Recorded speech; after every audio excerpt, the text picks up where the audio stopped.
Why do you need a $54 million private jet? You need to keep your hands off me. You ever say I did? Thank you. Whoa. You're a scammer. You're a liar. He's going to get some of you killed. They wear suits, hold Bibles, and stand behind pulpits. But what if the truth behind some of the world's most powerful white pastors is darker than any sermon they've ever preached? From jet-setting frauds to secret affairs and shocking abuse, we're pulling back the curtain on corruption they never thought would surface. Stay locked in, because what we uncovered in number 1 will leave your jaw on the floor. Number 15, Kenneth Copeland. Why have you said that you won't fly commercial? You said that it's like getting into a tube with a bunch of demons. Why do you think that? No, listen to me just a second. We couldn't think of a better place to begin than a pastor who extorts as much as he can from church members, only to claim he could never get in an airplane with them. In his own words, it's like getting in a tube with a bunch of demons. Cruel, I know, but that's the very least of the corrupt practices this man has committed. Well, let me ask you. Do you think that people that fly commercial are demons? Give me a chance to talk, sweetheart. I'll explain this to you. Kenneth Max Copeland is a 1936-born American charismatic televangelist. He founded the Eagle Mountain International Church Incorporated in Texas. A member of the Word of Faith movement, Copeland is also an author and a prominent preacher of the prosperity gospel, the widespread belief that God's blessings are unlocked through donations to pastors and their ministries. It takes a lot of money to do what we do. We have brought over 100. Let's see. The latest figures just came out. Copeland doesn't just preach this ideology, he milks it to the fullest. He has multiple private aircraft, including the one he bought from movie producer Tyler Perry. Between 2006 and 2010, Copeland promised to support Haiti with relief materials, but a spokesperson revealed that the money had been spent on airplanes. The main reason is because of the need. If I flew commercial, I'd have to stop 65% of what I'm doing. His airplanes have been observed flying to different locations like Honolulu, Fiji, and Maui. Since 2000, Copeland has flown jets to vacation resorts over 140 times. He lives in a $6.3 million mansion with an airport he built with donations from church members. Without the airplane that we have, that I bought from Tyler Perry, and I didn't pay anywhere. And Tyler's one of the greatest guys. He made that airplane so cheap for me, I couldn't help but buy it. When asked about his use of jets, he gives excuses like they're tax compliant or that he needs them to avoid traveling with people while going for programs. Copeland was also one of those who failed to explain their spending to the U.S. Senate, but he continues to receive donations for jets, houses, and plane hangars. Number 14, Tony Camarota. In July 2024, Stonebriar Community Church, a non-denominational megachurch in Frisco, Texas, announced that they had let go of their associate pastor, Tony Camarota. The church, founded in 1998, has a weekly attendance of around 3,000. And now they've decided that the man who had been with the ministry for 17 years could no longer continue with them. But was this a justified decision? In an email shared with the church members, the church board decided to fire Camarota after committing a sin for which he was deeply remorseful. This has been a hard week for us as a Stonebriar family. We recognize it's been a significant challenge with the news that we sent out to everybody. On Sunday afternoon, July 7th, Pastor Tony Camarota confessed to church leadership of a moral failure. He is deeply remorseful, but his sin disqualifies him from serving on our staff as a pastor, the email said. After much prayer seeking God's direction, discussions as leaders, and then talking to Tony, we have terminated his employment effective immediately, it added. The church leaders obviously do not want people to know what Camarota did. They've even urged them to avoid trying to find out, leaving them to speculate what moral failure is. If you think that's a strange approach to transparency, wait till you see the following case. It's just hilarious. Number 13, Jesse Duplantis.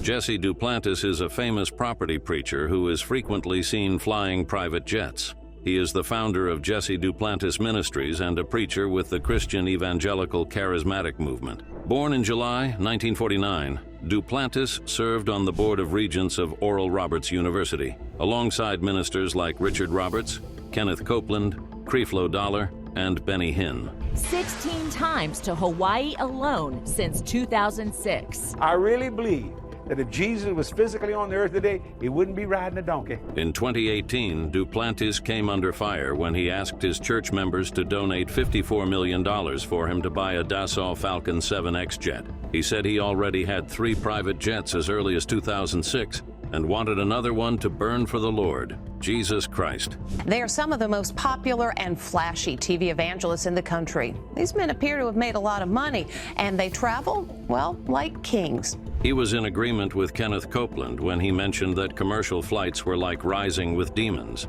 When a journalist asked him why he needed a jet that expensive, he had her ejected from the venue. Why do you need a $54 million private jet? We're not doing any kind of interviews right now. I'm in the book. I'd just like to know why you need a keep your hands off me. Why are your people touching me like this? Because you need to wait. Let go of me. Then he laughed about it the next day on the pulpit. She's gone. Boom. I can hear her holler. And I came back and said, what'd you do with her? He said, I made her outside edition.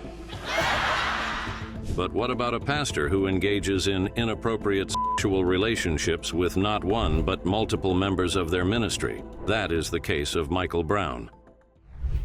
Number 12, Michael Brown. Michael Brown is not an unknown name among white pastors.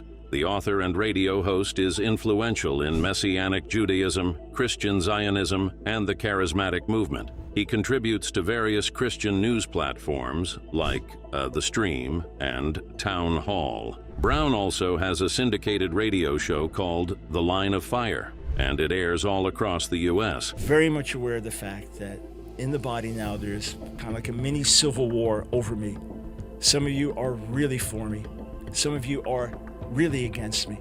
So how did a man of such influence get himself embroiled in scandals threatening his legacy? In December 2024, a former employee at Fire School of Ministry who identified as Aaron accused Brown of wrongful advances. Aaron added that at the time when she was only 21, Brown would kiss her lips, hold her hand, and touch her in strange places. I want to make an appeal to you. Please don't divide over me. Unite around Jesus instead. Please. Brown attempted to push the allegations away, but investigations by the Firefly Independent Sexual Abuse Investigations proved otherwise. They found Brown guilty of interacting inappropriately with 2 women. They said Brown confessed to an emotional affair with the first woman who was already married and a member of the church. He was also found guilty of kissing, hand-holding, and swatting the second woman on the buttocks. However, Firefly and their investigations panel were also condemned for concealing some of the allegations against Brown. The witnesses released a document in May 2024 noting that his inappropriate advances were more than their reports suggest. Ministries covering for their pastors. Where have we seen that before? Speaking about pastors and their ministries, here is a man who made headlines for using drugs and being with a male prostitute. Number 11, Ted Haggard. In November 2006, Ted Haggard was in the news all over the United States. He was seen with Mike Jones, a male prostitute and masseur who confirmed that Haggard had been paying him for 3 years in exchange for sex. Jones also revealed that Haggard used crystal methamphetamine. But why was Jones revealing this information? He claimed he only just found out about Haggard's identity, saying, "It made me angry that here's someone preaching against gay marriage and going behind the scenes having gay sex. I had to expose his hypocrisy." I think I know what you did last night. If you send me $1,000, I won't tell your wife. This was a massive shock to everyone, not only because Haggard was a notable evangelical pastor, but particularly because Haggard was known for preaching against the legalization of same-sex marriage. This last week, there was some news that got out by some fella that I've known for a number of years that he's very, very interesting.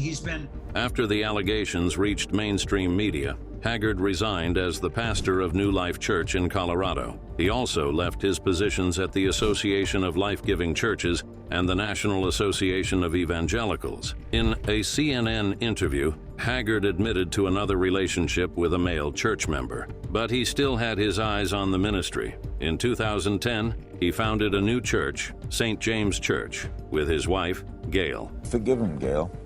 Because I knew that he was more than this struggle.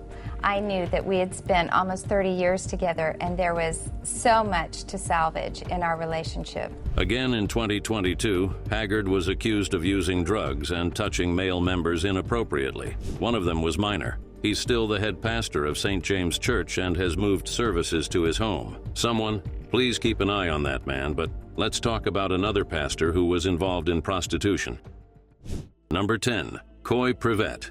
Coy Privet was a Baptist pastor and politician who served 4 terms in the North Carolina House of Representatives from 1985 to 1992. His first attempt was for the governor's office. He ran for the governor of North Carolina in 1976 under the Republican Party, but lost to David Flaherty in the primaries. Charged with 6 counts of aiding and abetting prostitution. According to police, the charges are the result of an investigation into the forgery of a personal check.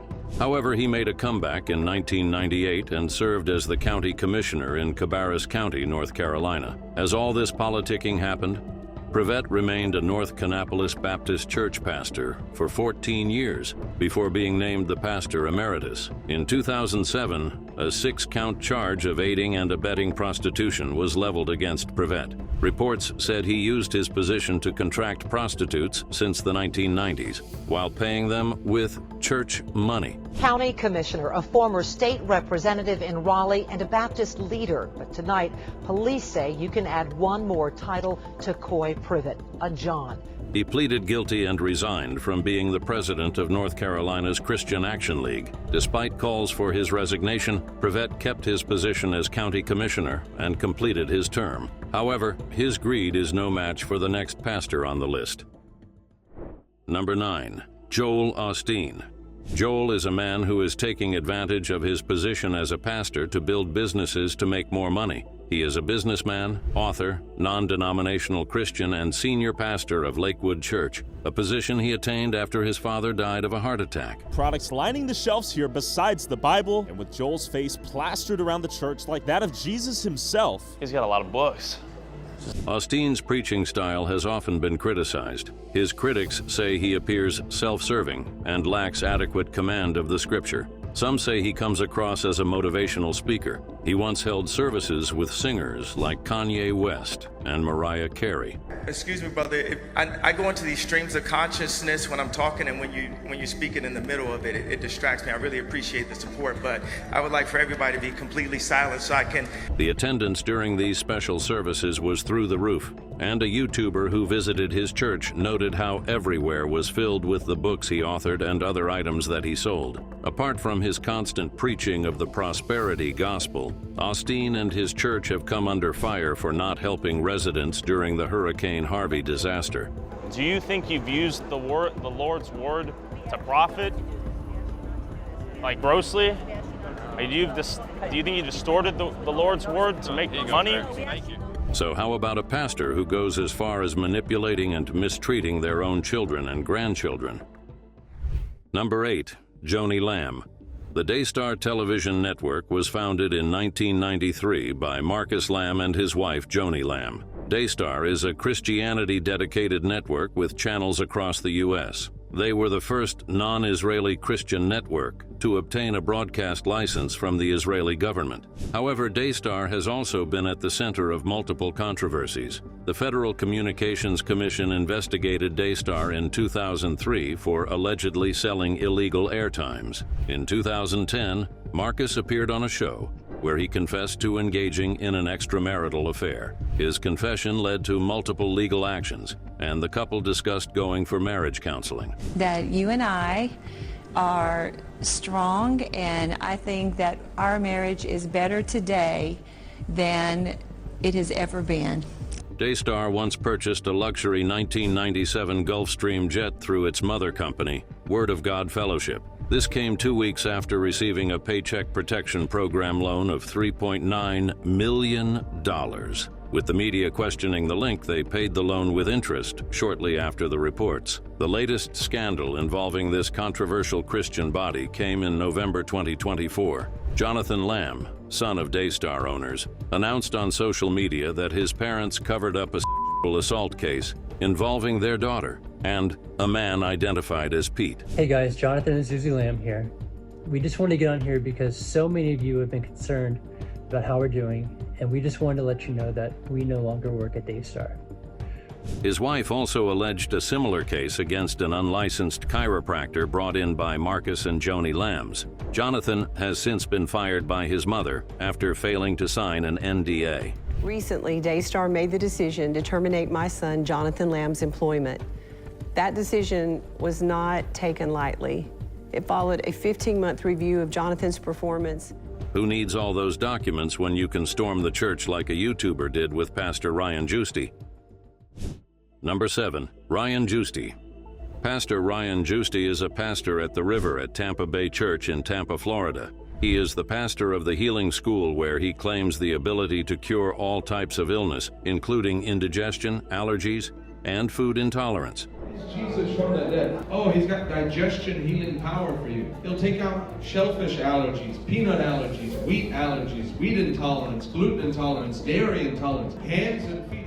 He told the congregants stories of people he had cured from an unnamed colon illness. Ryan told another story of a man confined to a wheelchair who, on hearing about his healing school, got on his bike and rode down. He said the man had lost some toes that started to miraculously appear when he got to church. Ryan preaches fake teaching to his congregation, claiming they can achieve more health and wealth just by praying to God. He condemned those who tell their congregations that life is complicated.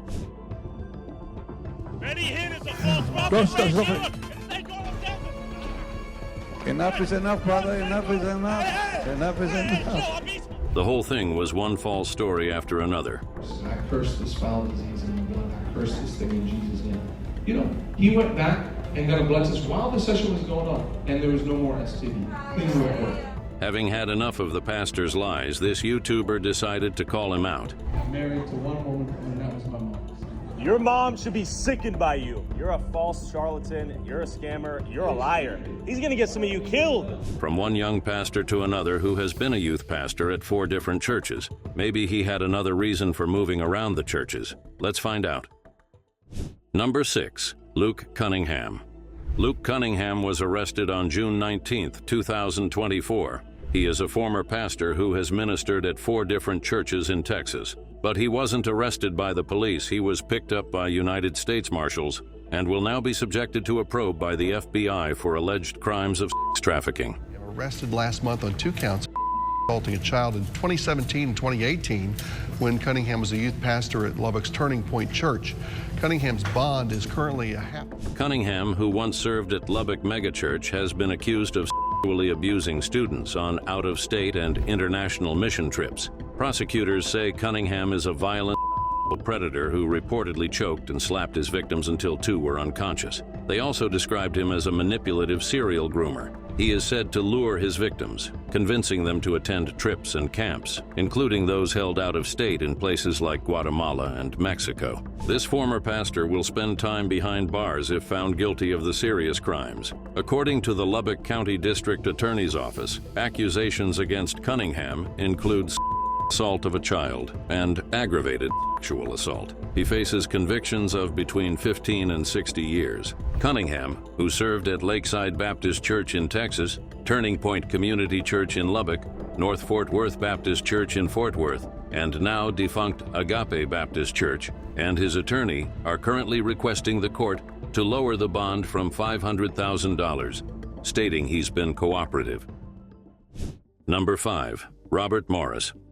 One of the most significant cases of church corruption came to light in 2024 in Southlake, Texas. This one involved a prominent pastor and church elders who assisted in covering up the disgraceful acts. Gateway Church was founded in 2000 by Pastor Robert Morris. He served as the senior pastor until June 2024, when Cindy Clemisher shared a devastating ordeal with watchdog group The Wartbug Watch. She alleged that Morris had sexually assaulted her on Christmas night in 1982 and continued for 4.5 years. Robert Morris appeared at the Osage County Courthouse near Tulsa this morning. He was indicted in March on 5 counts of lewd or indecent acts with a child. The charges stem from incidents. At the time, Morris was 21, but Clemisher was a 12-year-old girl. The clergyman had earlier confessed to sexual immorality as a teenager, but never revealed it was with a 12-year-old. Things became more tense when investigations revealed some church elders helped him cover up the crime. Abuse started on Christmas night, December 25th, 1982, when I was 12 years old. That was the night he made the premeditated decision to violate and defile. Morris was indicted in March 2025 on 5 counts of lewd or indecent acts to a child. Number 4, George Allen Reckers. American psychologist and Southern Baptist minister George Allen Reckers has many years of corruption. He has a PhD from the University of California and is an emeritus professor of neuropsychiatry and behavioral science. He was a staunch advocate for the conversion of homosexuality to heterosexuality. Kirk and his parents. I only meant to help. And the rationale was positive, to help children, help the parents who come to us. Reckers was seen traveling with a 20-year-old rent boy at Miami International Airport in 2010. The rent boy, identified as Giovanni Lucien Roman, was hired through a website that provided sugar daddies, masseurs, and rent boys. What's not in dispute is that Reckers and Lucien just returned from a 2-week European vacation, and that Lucien was hired to help with the bags. This photo was snapped at Miami International Airport. Reckers revealed that he hired Roman but claimed he was there to help him carry luggage as he had just had surgery. This was proven false since photographs showed him carrying his own luggage. Roman also confirmed that Reckers hired and paid him for daily nude massages. New York Magazine also reported about another person claiming to have been hired by Reckers in 1992. It seems Reckers doesn't think gay people should raise boys. They think he should rent boys. Reckers subsequently resigned from the positions he occupied, stating that he was not gay. Number 3, Steve Lawson. Steve Lawson, a former lead minister at Trinity Bible Church, president of One Passion Ministries, and dean of demon studies at the Master Seminary, took to X in March 2025, acknowledging his mistakes that ruined his pastoral career. Really, for me, that I've never listened to one of my sermons. Sometimes someone will, come up with a cell phone and For the uninitiated, Steve Lawson was a prominent name among white pastors. Many Christians looked up to him and admired his dedication and passion within evangelical circles. He also authored many books that shaped youths. Texas set to be looking for a new pastor after theirs was fired, accused of having an inappropriate relationship with a woman. Trinity Bible Church of Dallas announced the indefinite removal of lead pastor Stephen J. Lawson. However, on September 19, 2024, Trinity Bible Church severed ties with the pastor, citing an alleged sexual misconduct that Lawson told the church elders about. He subsequently resigned from One Passion Ministries. Reports said Lawson was in a relationship with a woman for 5 years. The woman's father had confronted Lawson, leading him to confess before the news got out. Many of his books have been pulled from stores as a result. In his 10th post, he begged for forgiveness and shared his struggles, adding that he attends counseling sessions. Number 2, Tony Alamo. Tony Alamo founded the Alamo Christian Foundation, an American cult, in 1969. This 1934-born pastor was notorious for manipulating and abusing his followers. He was born in Missouri to a Jewish family before leaving home and becoming a Christian. Tony became a pop star in the 1960s and performed as Mark Hoffman and Marcus Abad. However, he also participated in several petty crimes. He was convicted for theft, burglary, illegal weapon possession, and statutory rape before he turned 21. He also lied about owning record labels. And dozens of them speaking to children and raiding places without some sort of evidence that they believe is there. So why would they just make up these allegations against you? Tony Alamo met Susan, his wife, in Hollywood. She had moved from her birthplace in Arkansas and was looking to be an actress. They married in Las Vegas before starting their church in 1969. The red flags were instant. They required young members to walk long distances to recruit new members. We want to give you now some file footage of Tony Alamo. He is an evangelist. At this hour, state and federal investigators are combing his church compound. After moving to Arkansas, they operated a secret Christian conversion center alongside many businesses. One relied on unpaid child labor to decorate brightly colored denim jackets. Ay, kasi nga may abs ka, wag. Wag car, may abs ka. In 2009, he was finally convicted of 10 counts of child and transporting minors for sex. He was sentenced to 175 years in prison. He died in 2017 while still incarcerated. Number 1, Benny Hinn. Benny Hinn is a false prophet.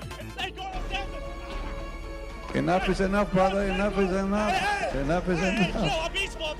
Now for our final case. You've probably heard of the popular pastor called Benny Hinn, but did you know he's an Israeli-born Palestinian-American-Canadian minister? His real name is Tufik Benedictus Benny Hinn, and is well known for holding elaborate miracle crusades in stadiums and other large venues. Jesus Christ, my Lord, by whom I'm dead to this world, and this world is dead to me because of him. Pastor Benny Hinn claims to cure every type of illness. According to him or Hinn, you just have to believe and, of course, donate to the Lord. He was born in 1952. The televangelist is the head of Benny Hinn Ministries and the popular host of the TV series This Is Your Day, a program through which he claims to heal thousands of people. Come on, give the Lord a mighty hand.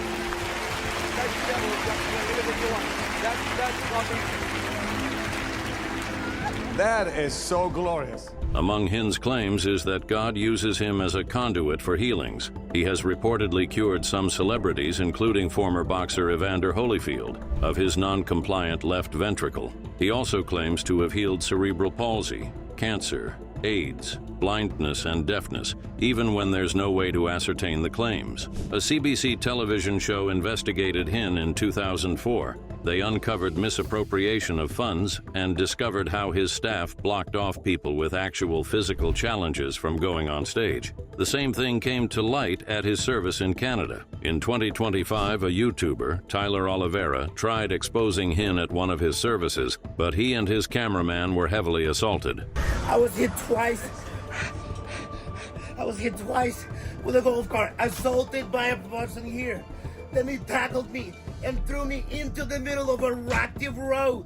Hinn is another pastor who has amassed wealth from his followers. He reportedly has a $685,000 home in Orlando and a Mercedes-Benz. Those are the supposed ministers whose lies have been exposed to the public, but they're not the only ones. Many black pastors have also been caught doing the unthinkable. Check out our videos on the black pastors exposed on live TV and those exposed by their church members. See you there.